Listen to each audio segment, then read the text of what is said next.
বানার মতো সে ধারাকে যাতে অব্যাহত রাখতে পারি। বিভিন্ন ইউনিট থেকে লোকবল এসে আমরা রেলিতে যোগ দিয়ে রেলিকে প্রাণবন্ত করব। বিগত দিনের ধারাটাকে অব্যাহত রেখে একটি সুন্দর রেলি আমরা উপস্থাপন করতে পারবো, আমি এই আশা করি। আমি ছাগলদিয়া উপজেলা, আমরা ছাগলদিয়া যে সনাতনী সম্প্রদায় খুবই নগণ্য, এটা সকলেই জানে। তো ধারাটাকে আমি গত বছর থেকে একটু পরিবর্তন করতে চাই।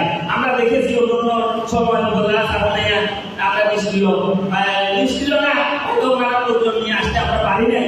আমি এই ধারাটাকে সামনে, আমি গত বছর একটা কঠিন সময় আমি দায়িত্ব পেয়েছি। আমি 100 দিন পরে নিয়ে জনসমিতিতে উপস্থিত হয়েছি। আমি চেষ্টা করতেছি ছাগলদিয়া উপজেলাকে আর একটু এগিয়ে নিতে, এই ধারাটাকে এগিয়ে নিতে, এই ধারাটা যাতে আগামীতে যাতে আমি তো সময় থাকবো না, আমাকে যাতে ফলো করে আগামীতে যাতে ছাগলদিয়াটা আরো সুন্দর, আরো বৃহৎ আকারে ওরা করতে পারে, আমি সেটা চেষ্টাটা আমি অব্যাহত রাখছি।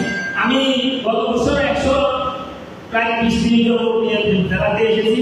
এবারও চেষ্টা করবো ধারাটাকে অব্যাহত রেখে একটি সুন্দর রেলি আমরা উপহার দিতে পারবো। সবাইকে জন্মাষ্টমী শুভেচ্ছা ও অভিনন্দন জানিয়ে আমি আমার বক্তব্য শেষ করছি। নমস্কার।